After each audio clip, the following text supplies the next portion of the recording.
That's the BBC. Earlier got to speak to Kerry Allen. Now she's at BBC Monitoring that take a look at the world's media to talk about how the Chinese Congress has been covered at home. Well, over the last week, there's been absolutely blanket coverage of the Congress in China. People turn on the TV and they're seeing practically on every channel, as they're flicking through the channels, they're seeing live programs and programs about the Congress. Same with radio, people on their way to work. Over the last week have been tuning into various radio stations and finding it's the only thing on.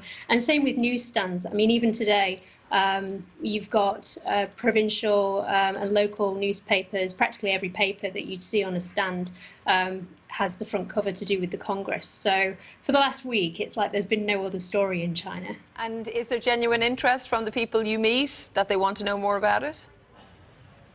Not really. There's been so much of a push online that I mean, if you look on platforms like Sina Weibo, which is the equivalent of Facebook or Twitter, there's very limited reaction. People talking about it because practically every newspaper, every radio station, every TV station that has an account has been posting, and they've just been providing so many updates that I think people have got a bit overwhelmed by it.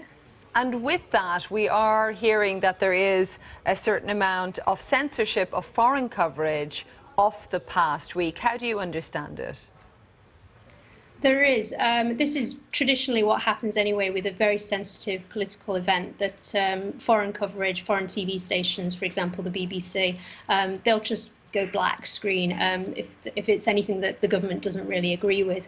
But even domestically, we've seen on platforms like Free Weibo, which is a censorship monitoring website, we've seen that posts that people have posted on Sina Weibo have been removed, particularly ones that mention how there's been disruptions to people's lives in Beijing. So locals, for example, who are trying to go to work, have found that because of extra security checks in the capital, they've been queuing outside onto the streets. So they've been people have been posting pictures showing massive queues outside subway stations, and saying that that's been frustrating them. And such images are a bit embarrassing to the government. So these have been removed.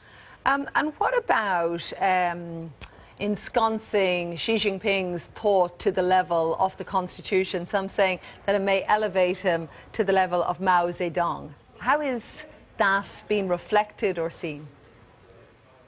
Well, throughout Xi Jinping's 5 years in power, he's really tried to make the push that he's been better than his predecessors, Hu Jintao, Jiang Zemin, and this idea of Xi Jinping thought, which has been reoccurring in a lot of media coverage. It's really kind of pushed the idea that Xi's 5 years in power have achieved more than any leader in recent years. So he released a book a number of years ago on his thoughts and his ideologies, particularly cracking down on corruption, and changing things like abolishing the one-child policy so that people could have more children. So there've been a number of elements of society that he's changed by coming to power, and now these are going to be introduced into schools. And if you go in bookshops in China, you'll see these massive racks about Mao Zedong and Deng Xiaoping, and it's very likely that there is going to be this mass load of material that's going to be brought into schools, but also for the general public to read, so that they can learn more about the impact that Xi coming to power has had on Chinese people's lives. Thanks very much to Kerry Allen from BBC Monitoring. A very interesting day.